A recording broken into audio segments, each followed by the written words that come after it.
And we are delighted to have today Arantxa Garcia del Soto from Spain. She is a psychologist and a sociologist working on human rights issues since before a few of you were born, since 1993. She started accompanying refugee groups in the Balkans, case by case, and then collectively and through the people in community-based organizations with whom she worked in the Balkans, in Colombia, in West Africa, Sri Lanka, and beyond.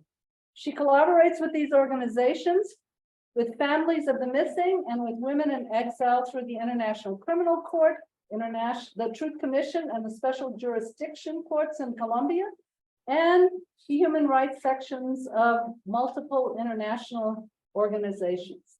Her latest publication is the incredibly interesting book, Las Candazas, La Mar devuelve la verdad, The Sea Returns the Truth, which is set in the words and the stories of 8 women thrown off cliffs in Asturias in June of 1938, during the horrific years of Spain's repression, stories that were silenced for many decades.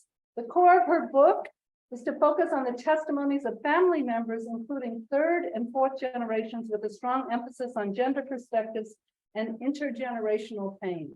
So we're delighted to have her here today. She's going to present on her work with migrant women, their double roles as caregivers and human rights defenders. And she is very interested in your comments and your questions. Thank you very much, Arantxa, for being able to. So please feel free to keep in touch if you want to, through email or whatever. Depending on your interest, we can continue the conversation sometime. Okay? Thank you very much. So basically, this is a mural in the walls of Cali, Colombia, and it basically represents how women thread themselves, right? And how they put together different fabrics and different life experiences in order to continue living their lives in the best possible way. It's also a way of talking about identity, and it's also a way of talking about resilience in a way. So my proposal for the time that we're going to spend together this morning, to start with a very brief video with some basic English subtitles about the younger generations of migrants that we've been working with, mostly from Colombia, living in 24 different countries, okay? This is just a brief presentation of the video, and you will have the link to the whole video, okay? It's open out there. Then I like to very much focus on the caregiving tasks that mostly women, also men, but mostly women, are engaged into when they get to live outside of their countries. They do a lot of caregiving at all different levels. So we will be talking, that's the basic concept for our time together this morning, about the 4th shift. Women are in charge of caregiving at 4 different levels, okay? The basic tool that we use in order to work with migrant communities is listening and just making it through the testimonies. Ultimately, what we do is to try to accompany these people, which is pretty much based on, it can be called a participatory action, or it can be called just the sharing of the parts of their lives that they want to share with us, as basic as that. And I know this doesn't seem very academic or rigorous, but that's how we do it.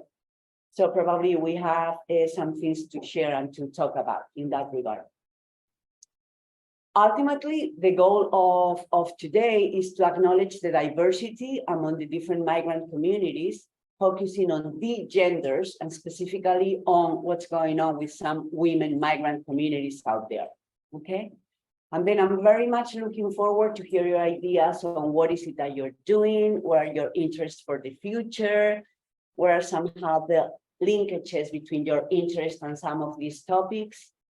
And my disclosure is that part of the testimonies and of the realities that I'll be sharing with you can seem very painful. And if that's the case, please just let me know at the end, or feel free just to let us know at some point, okay? That's good. So let me start with this video of the 2nd generations that was done by a group of Colombian youth from very different countries. Let's see if I am able to play this. Yes. How many of you have kind of a basic level of Spanish here? Great, that's good. For those that don't, it's a very brief introduction to the armed conflict in Colombia and the fact that they've been going through a recent peace process. Somos como barcos. Yo llegué aquí en Suiza en el nombre de mi madre. Y la verdad es que no sirve de nada que los sigan escondiendo.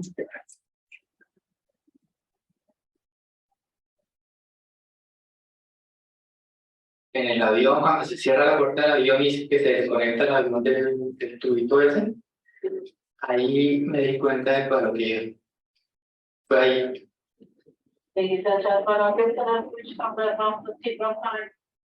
Somos como barcos, con el rumbo determinado por las velas rasgadas que nos pusimos en la tarea de remendar en pleno viaje.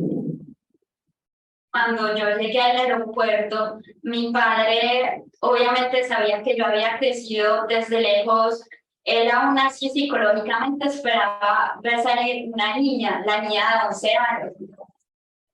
Barcos que avanzan al ritmo del zumbido del viento colándose por los huecos de la tela y de la fuerza del hilo luchando contra el ventarrón. Pues uno pequeño se pregunta, bueno, toda la familia y uno está en Colombia y uno está acá, pero ya fue como más entrando como a la adolescencia, que empecé a hacerme como más preguntas y ya digamos que empezando la vida adulta fue que he ido como atando más cabos de esa historia. Sin remiendo no avanzamos, mas por andar remendando no vemos la ruta. Okay, that's just the beginning of it. If you want, you can have the link here. Let's start with a little bit of some theoretical framework here. When we talk about how conflict and inequality affects women specifically, what we're trying to say is that there's a very basic change in the gender roles. Universally, women tend to be kind of the effective providers within their families, right? What happens when the situation is deeply unequal or there's a conflict going on, usually women are forced in order to become also the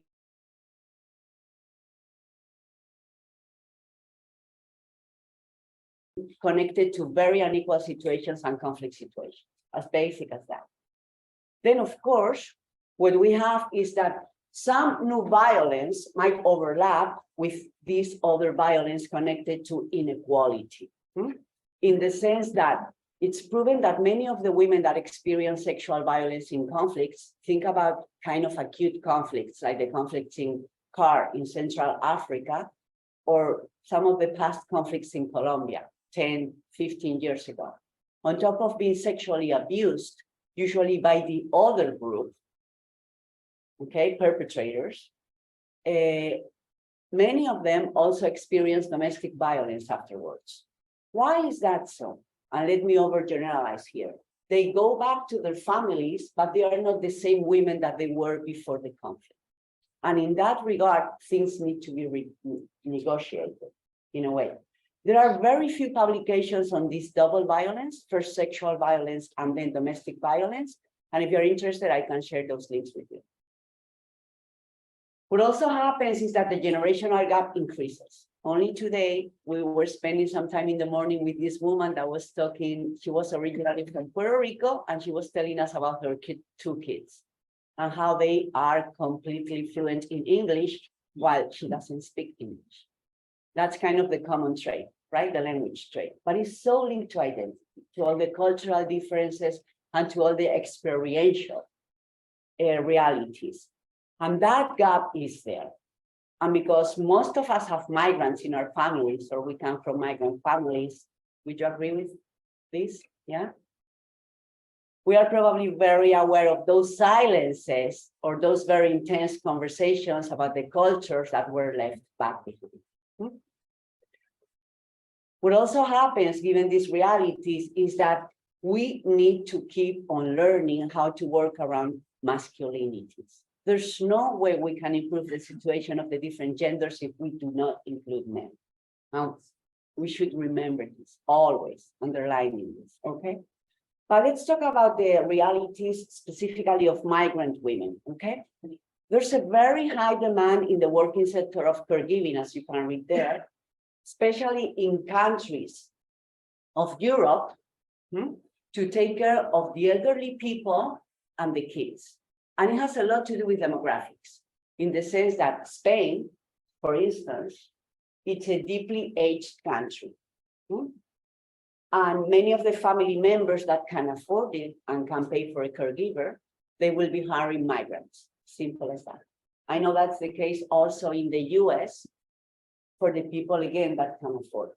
But we're going to go more in depth into these realities. Some other traits connected to genders when we work with migrant population is that generally women tend to put themselves in the last place, okay? One case that made me become aware of this reality that I will never ever forget was this woman from Colombia, who is now a very good friend, and she told me, I applied for asylum seeking in Canada. It took them a while to get back to me, and when they did, they told me, that was a very impressive declaration that you shared with us, but we didn't find fear of your own. You've talked about the fear of every single family member, but you didn't talk about your own persecution. And that's kind of a gender trait. Would you agree with that? We tend to put ourselves in the very last place. It has a lot to do with generations as well. Probably that was more the case for my grandma than for my generation, but still there's some of that going around there. It's also that we have very specific examples from the older generation of women. Let me go back to the Spanish Civil War, 1936, 1939, and I'm aware that that seems so far back, in which women that were just playing their domestic roles, they were mothers, they were daughters, they were hardly leaving their homes out of the violence that was going on outside, okay? Were politically engaged out of the only and unique fact that they had to protect the men in their families. And that protection, that is kind of universal, was interpreted as a political behavior. Am I making sense in this regard? I can elaborate on this later on, okay. And another good example is that what we tend to get now in many places are the new roles of young migrant women being single mothers, having to raise their families by themselves. And you can find those in almost every single country. So from a sociological perspective, we really need to be very aware of these realities. Many of these women become politically engaged or are already activists before they leave their countries of origin. We tend to label them actually as human rights defenders. And we do a lot of work on how to better accompany these specific groups of women. Why? Because even if they had the chance of leaving their countries, they are still under threat. Even if they arrive to a safe country, let's say Italy, Greece, or Spain, safe, still, they are threatened because their families back there in the countries of origin are still threatened, or because there are groups that have also migrated that belong to the other side. So it's a very, very sensitive reality that we need to take into account. And another reality that fortunately it's also there is that there's increasing visibility for the LGBTIQ+ groups, okay? And for those of you that are interested in refugee law or are working with asylum seekers, that's very much the case. Most of the migrants coming through Central America are increasingly declaring as a reason for persecution their sexual identity. This is a picture from a group of women that were mixed. Some of them were from Bosnia, and they migrated to Central Europe. And there's a mother of the Plaza of Argentina there. Can you see her in the center? Nora Cortiñas, the very short one that's wearing the picture of her missing son. Okay, it's just one example of those meetings of women coming from different places sharing similar experiences. That has a very important healing component, if we can use the word healing, okay, because of the mutual support that is encouraged there. Okay, what about men? course, we need to talk about men, right? As we know in conflicts, I mean, and that comes back from the ancient Greek myths, men tend to be the wearer, and men tend to be more visible socially, right? And that's still kind of a demanded social role that can be very unfair. But the thing is that if we focus on caregiving here in the US, what's very interesting to us back in Europe, although I come from Spain, which is more North Africa than Europe, geographically, we're closer to North Africa than to Germany. The very interesting thing to us is that the first case that Ruth Bader Ginsburg from the Supreme Court took was the case of a man that was a caregiver, okay? So if you're not familiar with this case, I encourage you to take a very good look at it because it's truly interesting. Very much focused on caregiving, but in this case, he was a man taking care of his mother. And what he claimed in the trial was basically his right to get a pension out of all the work that he had been doing, fulfilling these duties, okay? You're also going to find a lot of men that kind of take the important role being the visible agents if they have missing members in their family. And I like to share an example of a testimony of one of these men with them, okay? This is an example of another good friend, Juan Camilo Zuluaga.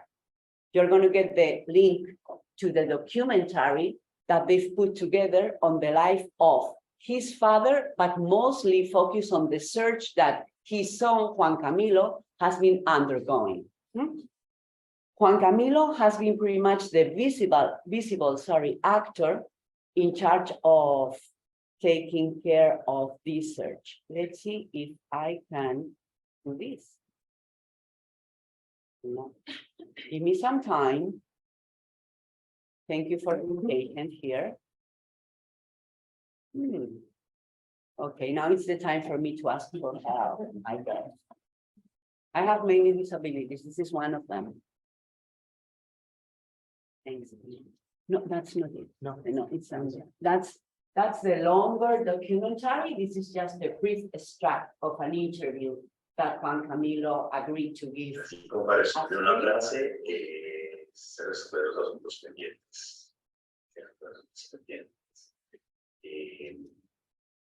En el caso de la relación con mi padre, la muerte de mi madre, era pues, digamos, la memoria Colombia por los políticos.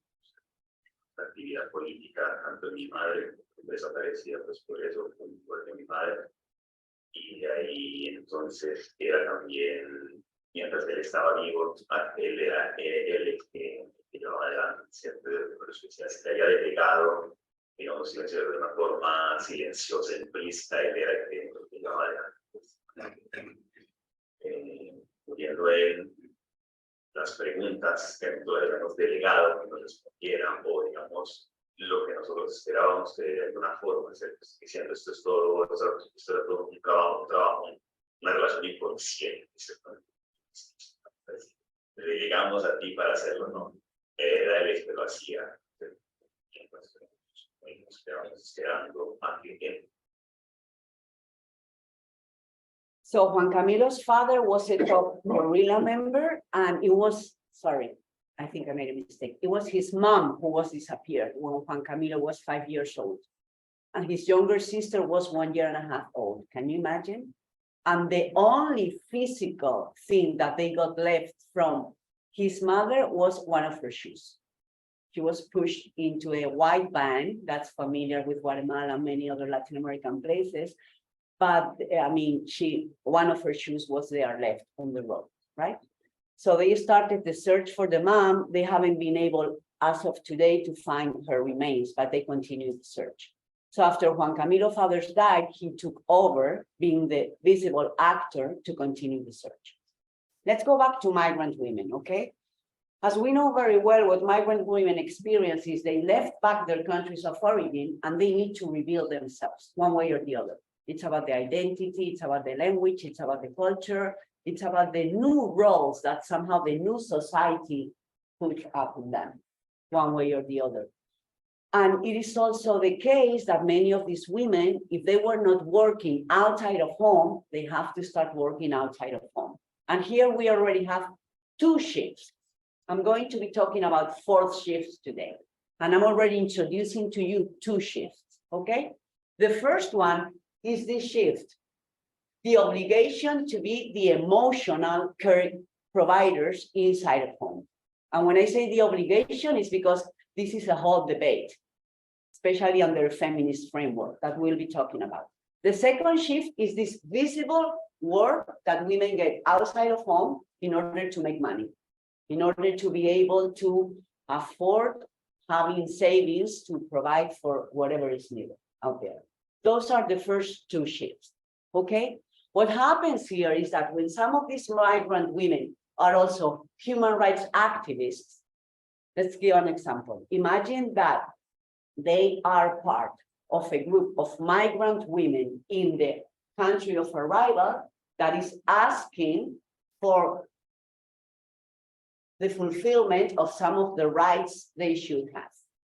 Let's say access to health or access to better health, let me put it this way, or even the right to get driving licenses, okay, on the right to vote, which is the case still in many countries. In that sense, they are very clear activists, human rights defenders. That's a 3rd shift. Apart from the first 2 ones, they have to fulfill all the activities connected to being part of such a group, all the things that are required in order to keep on pushing forward towards those rights. Yeah. The 4th and last shift has to do with how they behave within that organization. Okay. Working around rights means that people get together. And while people are together, they have food, or they have coffee, or they have tea, or they put together activities, but those require a lot of organization and logistics, right? And many of these women claim that it's only them and not other genders within that organization who are in charge of that kind of secondary, more invisible actions that needed to take place inside the human rights organization. Yeah, do I make sense? That's the 4th shift. The first time that I had the opportunity of listening about the 4th shift was when meeting with groups of Colombian women in exile. They are so aware of it. And many of these women do not have formal diplomas, but they are very wise and they have all the life experience. And they were the ones calling it the 4th shift. Okay? And this is basically what I want to talk today about. And I wanted to list some of the names of the people that gave me not only permission to do it, but also were very grateful because they wanted their cases to be shared with you. So it's part of the mission, right? Fadila is from Syria. She's in Galicia, in the north of Spain, very close to Portugal. Okay. She was a very well-known activist back in Syria, and she is taking care of children. And at the same time, she's part of this group of women from the Middle East that are very, very active. You can follow them on Facebook, but you don't use Facebook anymore, right? Anyway, probably they're also on Instagram and others. Great. Lola and Luz Mary are in Asturias, and we get to meet almost on a weekly basis. Luz Mary is a former political activist, and Lola is a very special case. I'll be talking a little bit more about her in a little while. Lola's son was recently appointed as the head of human rights in Colombia, in the new government, okay?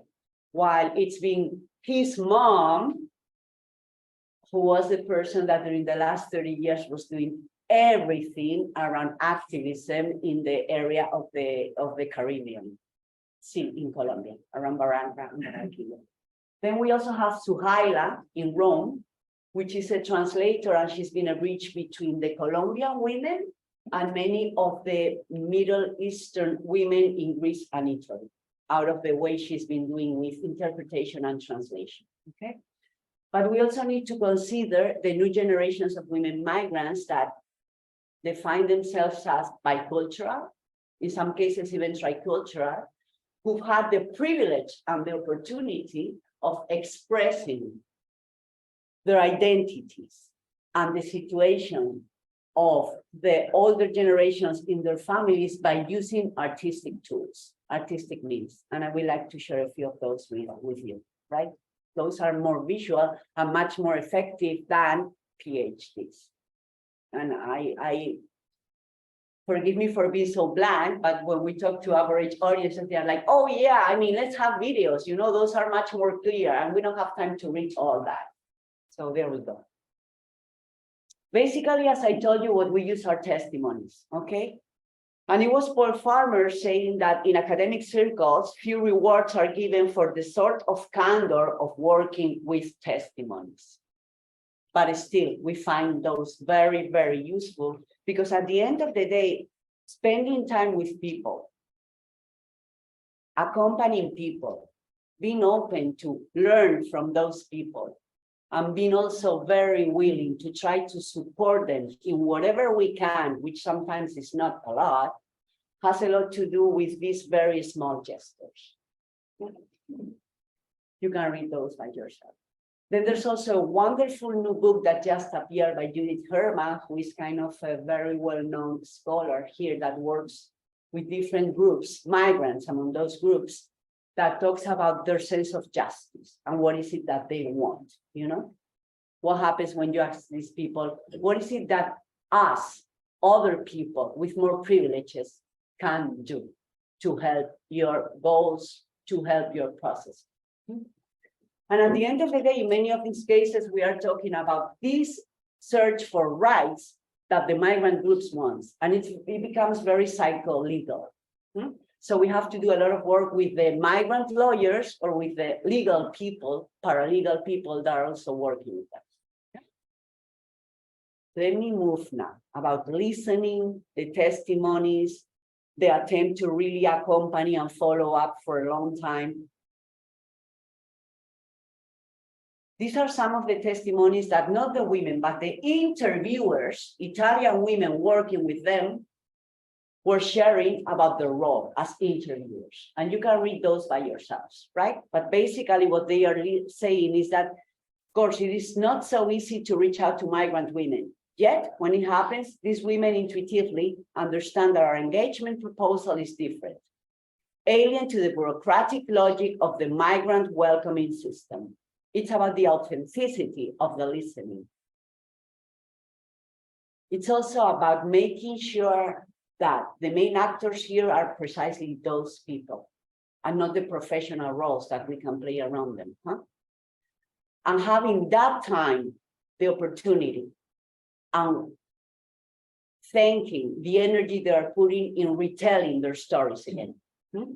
And this somehow opens up new ways of establishing new relationships, relationships that are more trusting and relationships that can be much more genuine in a way. Another initiative that's going on as of now is the Permanent People's Tribunal on Migrant Women in the Mediterranean. A Permanent People Tribunal is based on something that was called the Russell Tribunals. Does it ring a bell? Are you familiar with that? The Russell Tribunals are very much linked to the Vietnam times here in the US. This is a non-judicial tool that basically consists on listening to groups of victims / survivors / subjects of rights in order to make their realities visible, although it's not happening into a litigation setting. Yeah. And only this morning, I was talking to some of the women preparing for the PPT that should take place now in June and July in Rome, bringing together many of these migrant women that are arriving to the south of Europe. Basically, Italy, Greece, Spain, very few cases in Portugal, and a few women that are in Morocco as well. So we've already talked about that first shift. And I told you that when we say that they are forced to fulfill that, this is the perspective of some feminist groups. But if you get to talk to different feminist groups, they will tell you that ultimately it's about having options. This is to say, women can take care of their family members, okay? They shouldn't feel as if they had to.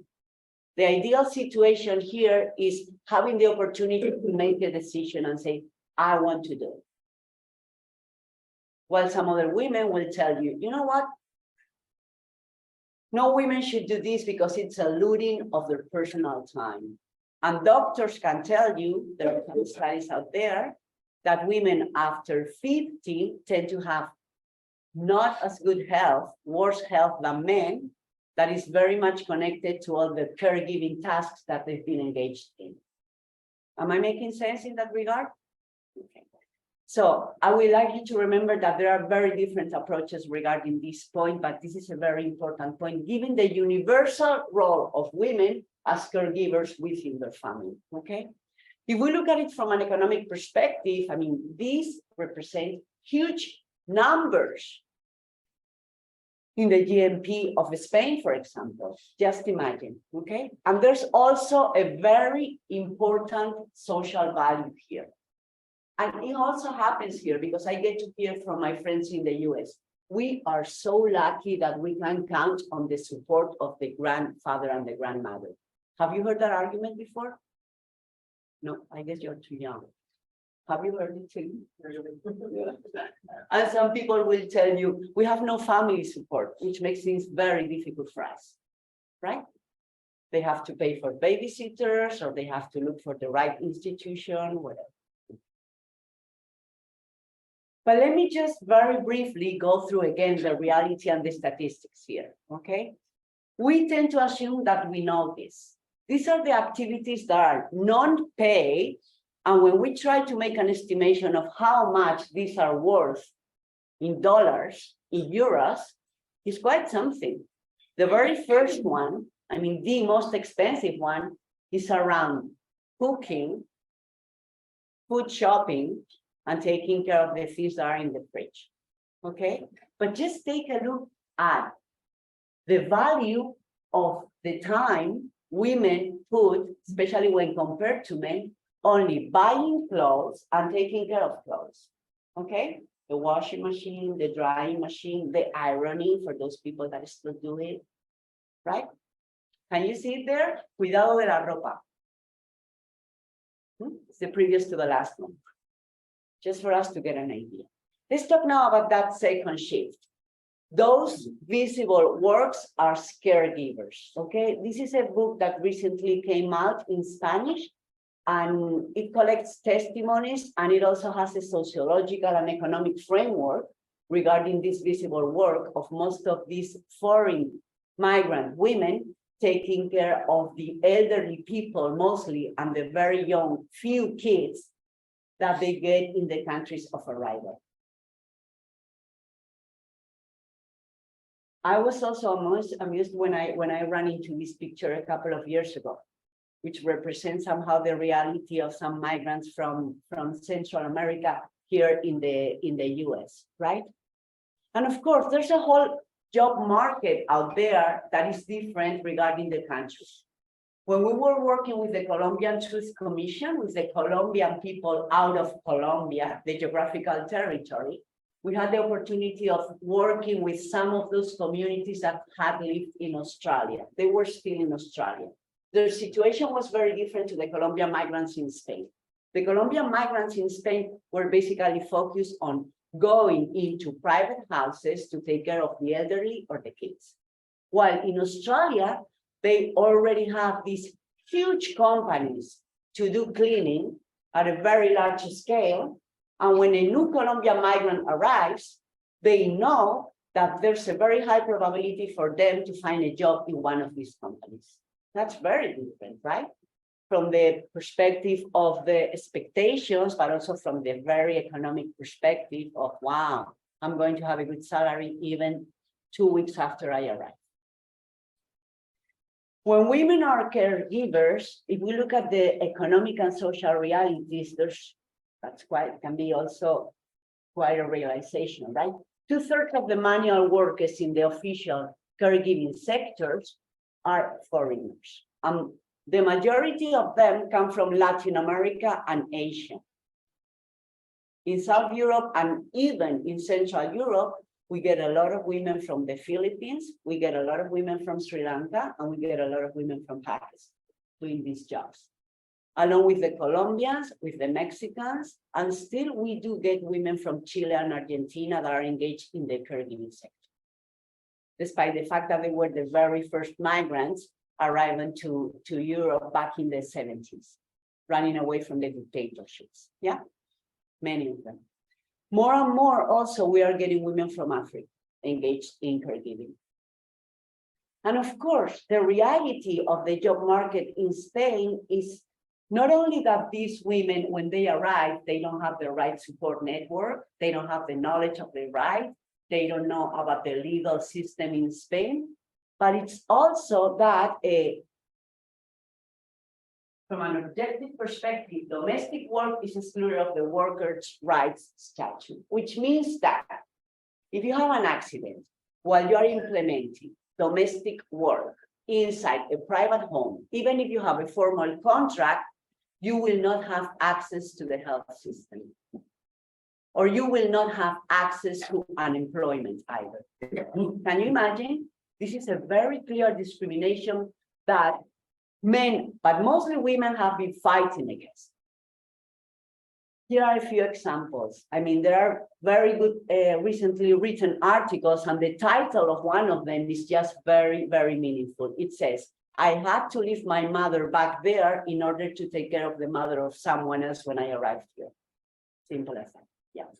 And these are some of the testimonies. I would have liked to know my rights when I started working on this, but I was so busy with all this new stuff that was going on in this new place that I just didn't have the time for it, right? And I couldn't take any other job than the job that I was offered. In some cases, these women are paid €3 per hour, still nowadays. Okay. It's also the case that many Spanish families, which is the case that I'm the most familiar with, do not really explain to these women the rights that they have. The good news is that only recently, a little bit more than 2 years ago, they created the Union of Undocumented Caregivers, and they've become very visible in these last 2 years. You can find them in the newspapers, you can find them out there in the streets, they are starting to get their new physical places to hold their meetings. So the search in order to somehow get those rights take place is there. Remittances is another of the realities that is crucial when we work with migrant people, okay? And it's also a very big field now for the people that are studying economics and migration. These are graphics of the remittances from Colombian migrants in the last 20 years. And as you can see here, it has a lot to do with somehow there's kind of a trend of increasing all these remittances that are sent back from the workers to Colombia, so that this money that they send back plays a major role in the Colombian economy, but it's also very much telling about the different economic crises that the world is going through. And if you look at 2008, 2009, the variation, right, it's almost inconsistent. That means that both Colombians that were qualified and had formal good employments and Colombians that were undocumented and were totally invisible, both groups had lots of trouble in order to send remittances. Yeah? I'm sure that many of you can make very interpretations of this if you are engaged in quantitative analysis, but this is important for us to know. Let me talk, we are getting closer to the end now, about the third shift. And this third shift has a lot to do with precisely all the threats that these women human rights defenders go through. Many of them tend to feel safer when they arrive to their new destination. But as I told you, it's still the case that they fear that about their family members who are left back there. And there's some strategy to somehow keep them being afraid by threatening their family members. From a psychosocial perspective, the way we tend to work with them is basically trying to ensure some kind of protection, mutual support, more visibility. There's a very nice short guide of 10 pages with beautiful colors that has been put together in Arabic, Spanish, French, and English. If you are interested, I would like to share it with you. Okay? You have a question? do have a question. So I'm gonna ask it. Please. I'm just curious how this intersects with migration. How, like, do the effect, you talked about like the changes in gender roles, and you talked about some economics impacts and related to violence, and obviously some people like migrate and some people don't migrate, so I'm curious how these things sort of work for people who are left behind in Colombia, or who choose to remain in Colombia versus the people who migrate. Can you repeat the last part? How it's related to the people that are back in Colombia? How it differs, because it seems like part of it's related to the conflict and part of it's related to migration. So I think I can answer to that with a slide that is coming in like 1 minute. Is that okay? Yeah. So you were ahead. No, thank you. That's a great question. Yeah, because there's a lot of diversity, you know? And when you work with these groups of people, things tend to get messy. You're going to be working with a woman that has never been an activist, and she shares a lot of time with women that have been top political leaders back in their countries. Some of them are very organized, some others are not, but they have a lot of common ground and intersections, you know, so things are messy. I'm afraid that reality tends to get messy in that regard. But anyway, let me try to answer to that question in just a little time, okay? This is one of the things. What happens is that for many of these women activists, they go from the pain, some people say trauma, you know, that they've been going through, the pains. Usually they go through different types of violences, huh? But that goes along with a lot of resiliency. This is Mama Meira, very well known in the Balkans. It's a great book that is called like Eating Stone, written by a Polish person, Touchman. And that made the front page of a very well-known magazine in the Balkans, right after the Srebrenica massacre, which was one of the largest massacres in Europe after World War II. And that's a picture of her 20 years after. Mama Meira became an activist after these things happened to her. Why was that the case? Because the way she puts it in words is like, I found so much meaning in engaging with other women. So again, we are talking about mutual support and how they found themselves in other republics, because what happened with the former Yugoslavia is that it exploded and it formed 6 new republics, right? Working together, okay? This is it. There's a lot of diversity among migrant women, of course. In some cases, some were human rights defenders, activists, politically engaged before leaving their countries of origin, and they remained so afterwards. In other cases, you're going to find women that were engaged politically, activists before leaving the country, but not after. And many of them will tell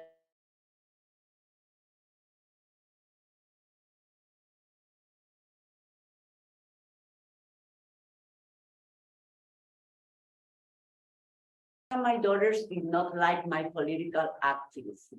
They claimed that I was putting too much time into it. So I decided to quit. You also run into this type of testimonies, right? There are cases in which they started their experiences overseas.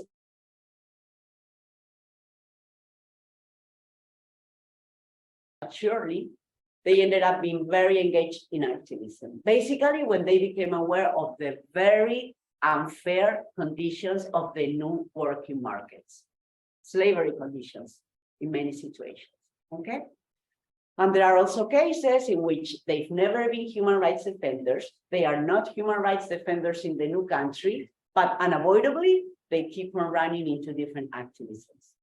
Activisms that are connected to the rights of migrants, plus connected to the previous activism that they had back in the countries.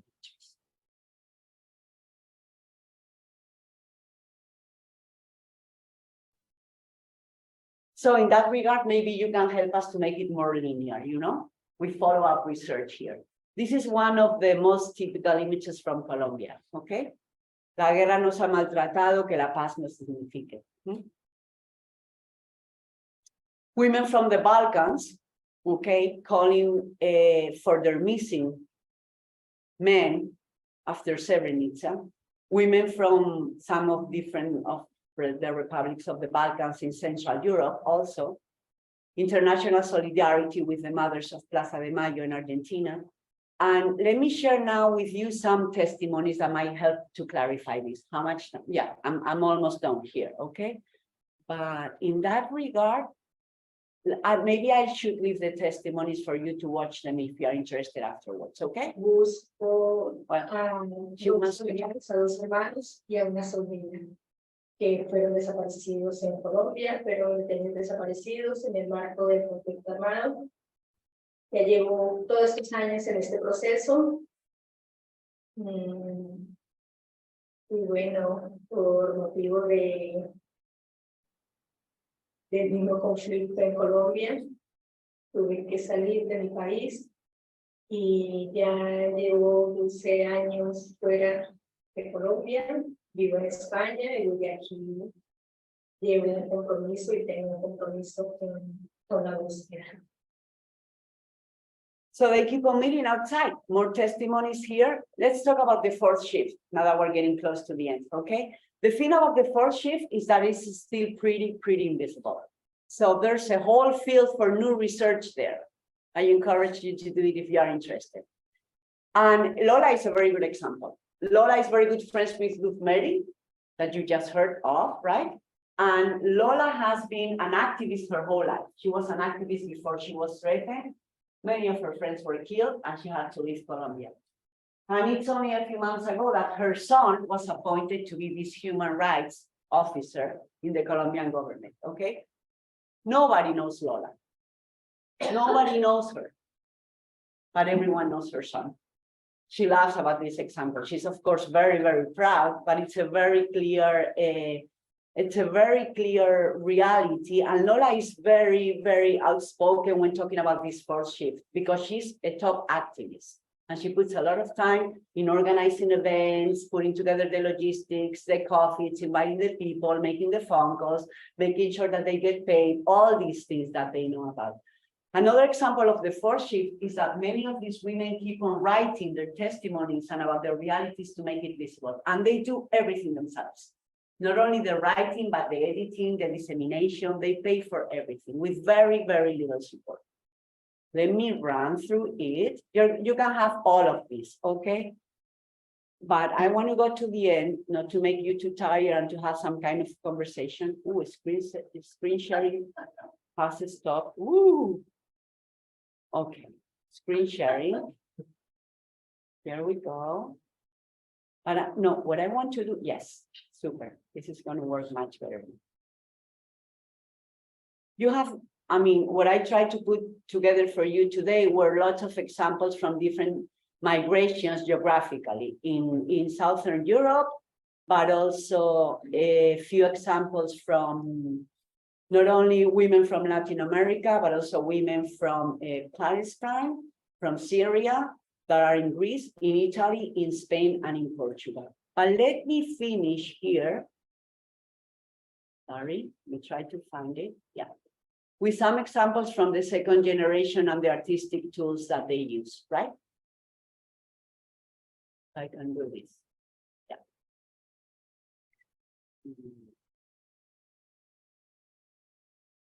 Sorry for the time, and thank you for your patience here.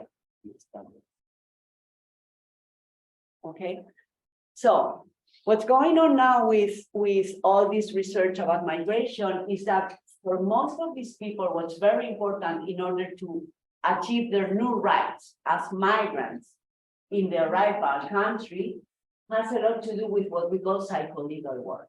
Of course, they want their documents. They want to have good jobs and good contracts.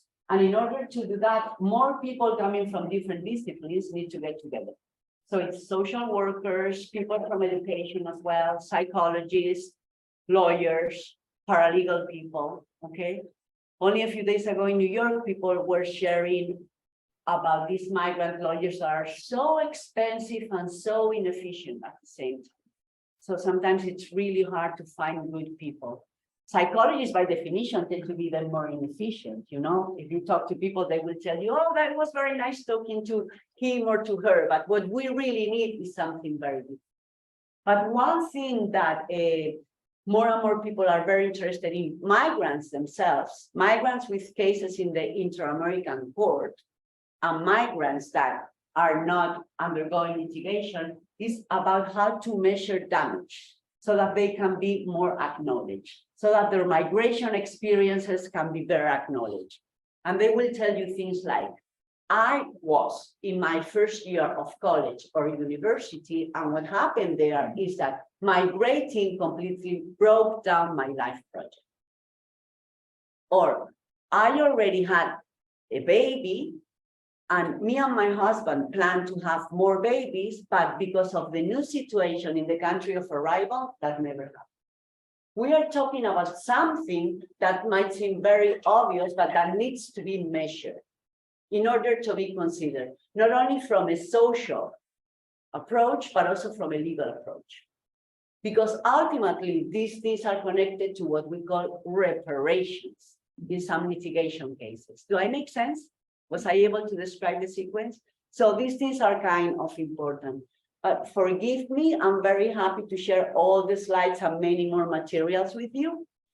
And thank you very much for your time and your patience. I have a lot of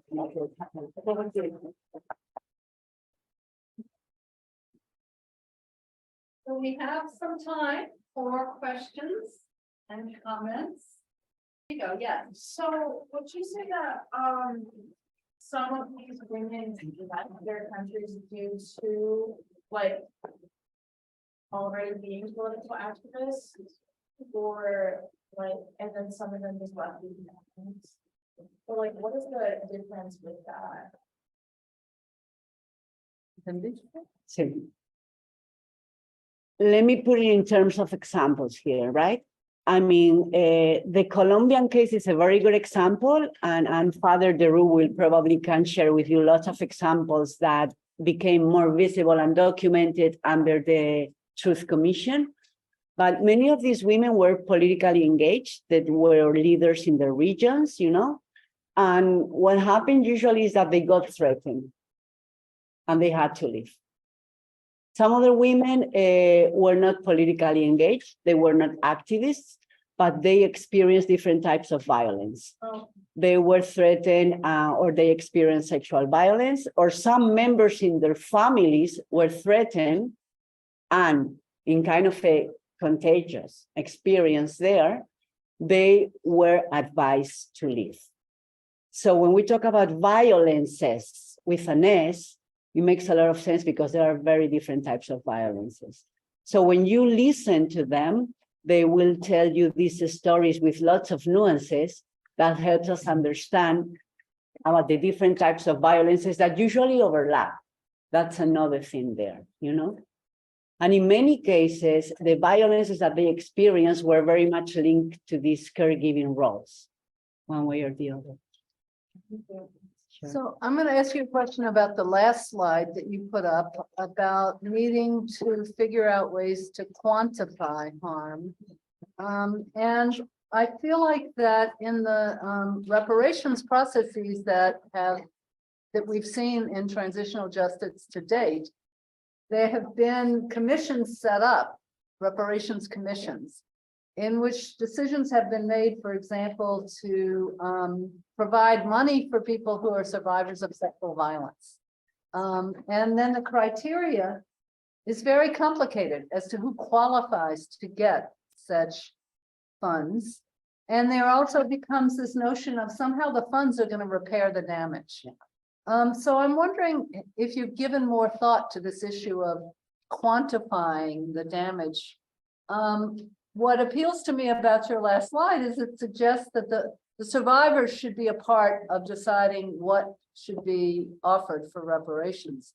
On the other hand, quantifying these kinds of issues seems incredibly complex and damaging. Yeah, and that's the way it is, you know. But I mean, we need to put it in terms of the reality. First step, when you move to a new country, the very first thing that you need to do is you need to adjust your truth and your reality to somehow the demands that you're getting from the new country. Do I make sense? If you're an asylum seeker, you need to follow the rules. You need to show that you've been persecuted, and you need to show that you qualify. If you are a so-called economic migrant, still you need to adapt to the rules of the new country. In that sense, somehow you become very aware of the system. And I think that's the case when we talk about reparations. Most of those people will tell you, and you know it very well, Brinton, because you've worked on this, right? Most of these people will tell you nothing can repair us. Nothing can give us back what we lost. Nothing can really bring back what they took away from us. But given the system and given the rules of the game, if some other people are getting money, economic reparations, I also want to be part of that. That can help me. This thinking about how to measure the harm and about damage, my personal experience is I started to become familiar with it because of a very specific collective case of migration. And this was the case of one political party in Colombia that was undertaken by the Inter-American Court, the case of the Unión Patriótica. And what happened there is that after the years that the case was took together to make the case, right, and everything, once they got the sentence just a few months ago, the list of reparations, of economic reparations, the way they usually are, which can be, again, like a measure of who suffered the most, or how well did they understand what I tried to share with them in my testimony, was there. One of the annexes is huge, hundreds of pages with every single economic reparation. But the good news, and this is linked to the going out of the system of reparations as it is already defined within some transitional justice systems, the good news is that they were given the opportunity of saying, okay, apart from these economic reparations, you can ask for some other reparations, and it's going to be you, the victims / survivors, that are going to be telling us what is it that is not included in these economic reparations and what is it that you want. Am I clear? And many of them were saying, it totally broke down my career plans, or it fractured my family. And how do I measure that? How do I express that? So they are right now ongoing, having meetings in order to try to be able to express other demands that they themselves consider also like part of the justice or their understanding of justice. But I can see what you're saying in the sense of how damaging these things can be. Oh, but it's also, I don't know, even cases that the Inter-American Court has decided affirmatively for Guatemala, the reparations are not provided. I mean, there's this whole process of. Super, thank you so much, Arantes, for your. No, regarding the same topic, I find super important what you were saying. I think, so these victims need an integral reparation. That is an economic reparation, but also maybe a non-economic reparation, maybe more a symbolic reparation. So sometimes could be something like once the expectation of life is quantified or proved, maybe a symbolic reparation give the opportunity to people to express themselves public about their life, or to give them some support that is not only economic. And also part of the internal reparation, which is super important, maybe in that case, maybe not, is the non-repetition measures. Is trying to establish measures to avoid that similar things happen in the future with other groups, and also because at the end, the case of the victim is an example of what should be avoided in the future and how to avoid it. To create a new, I don't know, organization paid by the state in order to give psychological, sociological support to people in these characteristics, women, these characteristics, things like that. Yeah. The other thing that's very interesting about Colombia is that they are including people in exile. And that's actually a very novel approach to this whole process. That is the interviewing for the Truth and Reconciliation Commission, and then this issue. Dan has another comment. It's kind of related to the first question the young woman asked before about why do people leave, why do people stay? And it reminds me a lot of the way refugees were treated in Guatemala when they returned. They were given a huge amount of resources. But the people who were displaced inside the country, who were living under fear and under beds and hiding out for 20 years, got nothing. And it was a very interesting dynamic about what happens to people who are in exile versus people who are internally exiled. Dan. Thank you. So, thank you so much for the presentation. My mind is really working through a lot of different parts of it. And what I have is not a comment, it's two questions that come out of the, actually relates to this past point. You know, I come at this from the perspective of law, and I'm always interested in where law comes from and what its strengths are and what its weaknesses are. And of course, there's been a longstanding criticism of all of human rights law as being primarily the work of men, primarily focused on a male conception of the world, primarily designed in terms of a sword and a shield, and you know, all this stuff about human rights law, going back to Eleanor Roosevelt. And I think that your work and this work about the intersectionality of migration and of human rights work is incredibly important in having us rethink where law comes from, how law could be, what kind of legal structures can come out of this that are better than the legal structures that we have in place now, more fluid, more recognizing the particular lives of women. But the second question is going to criticize the first question, which is I wonder how you respond to people who would say, this is a very essentialist model that you're still relying on, which in many ways has been superseded by other views of gender and fluidity and so forth. So there are two different questions, but I would love to hear your thoughts about both. Yeah, thank you very much, Dan. You're very right.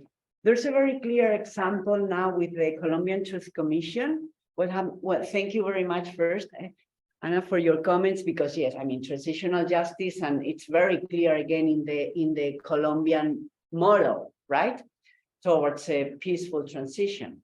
Again, we talk about truth, we talk about justice, we talk about reparations, and we talk about non-repetition. And in Spanish, it has a very long, complex name, as you know.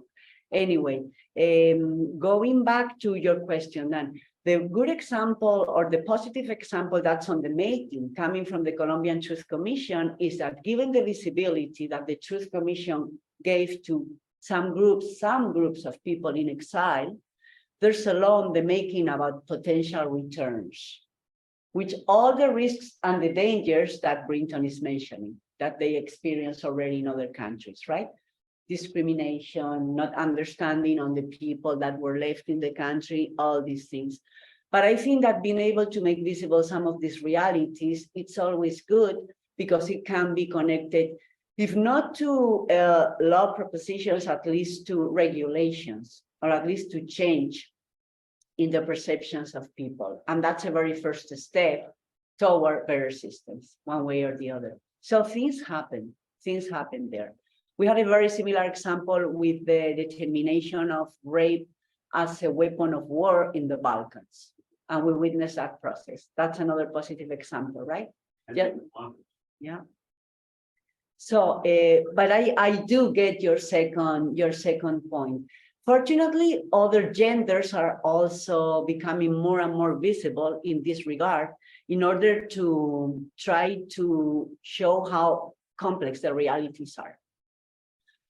And there were also many debates with some of the LGBTI groups in exile in order on how to convey their messages and how those could be linked to the realities of the migrant women as they wanted them to be shown or not. But yeah, I can see both sides. I guess I don't have a real answer to that. Yeah.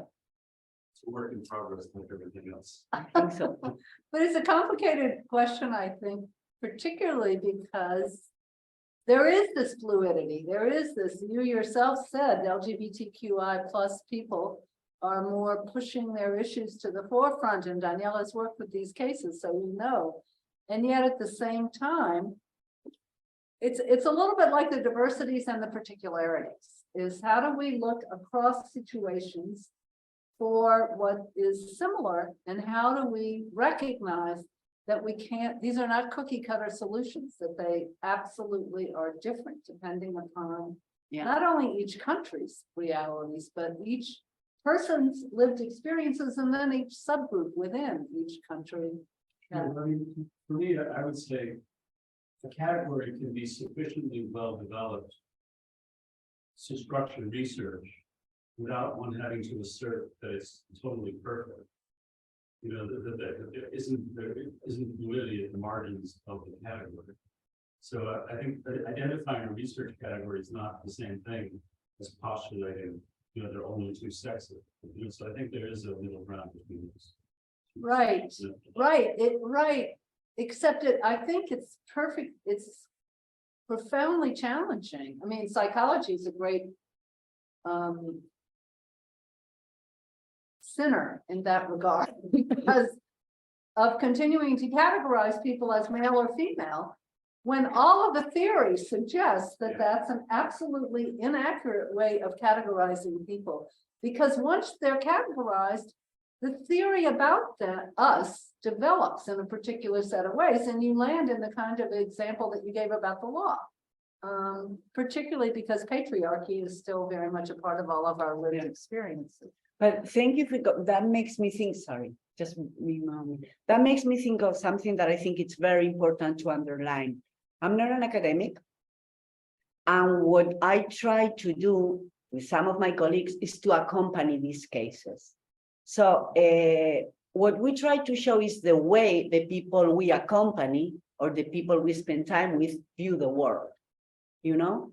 And one paradox, a huge paradox for me here in the last 3 years, was that while we were accompanying some groups of trans people from Colombia in different European countries, most of my colleagues teaching psychology and sociology at the universities in Spain, some of them define themselves as feminists, were totally against working with trans people, you know?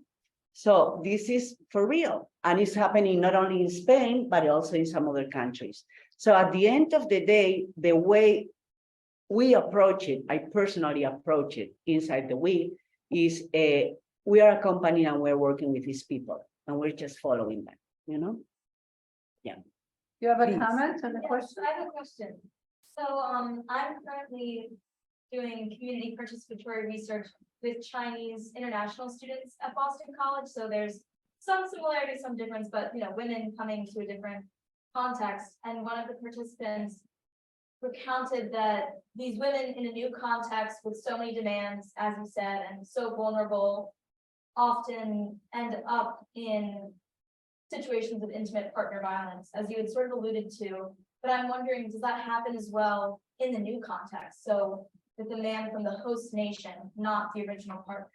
Yeah, Have it you seen does. that as well? I mean, what we've seen is that it does. I have very specific particular examples, and I have collected examples. There's something that is called marriage by gratitude. And it has to do not only with marrying people from the new country, because that's going to make your life much easier. You get the nationality and the documents, right? But there's also a very profound emotional component there.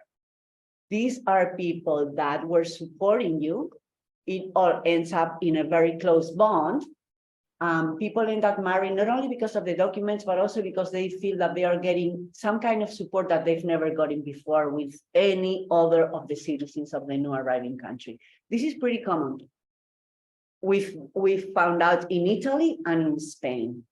And of course, out of these marriages, formal marriages, many times when people find out that that bond corresponded to a very specific phase as people were beginning their trajectory in the new country, and time goes by and they get more adjusted, the integration is deeper and everything, lives split apart. Those life projects become different, and domestic violence erases in some cases, erupts in some cases there. So yeah, we've seen that. There are different patterns that personally I need to learn more about. But we've accompanied some of those cases. That is just. What I also would say about that is that the outer boundary of some of those relationships is now being defined as human trafficking. Yeah. If the person with power and status sees this divergence coming and then tries to prevent it from happening. Yeah. And yeah, at a collective level, not only that, I mean, that's a very good way of describing the link, right? But yeah, human trafficking is such a huge phenomenon now. I'm sure that also here in the US, but also in the Mediterranean arrivals that people need to do more. Well, Arantxa, thank you so Thank you very so much. much. Thank you. Provocative and for all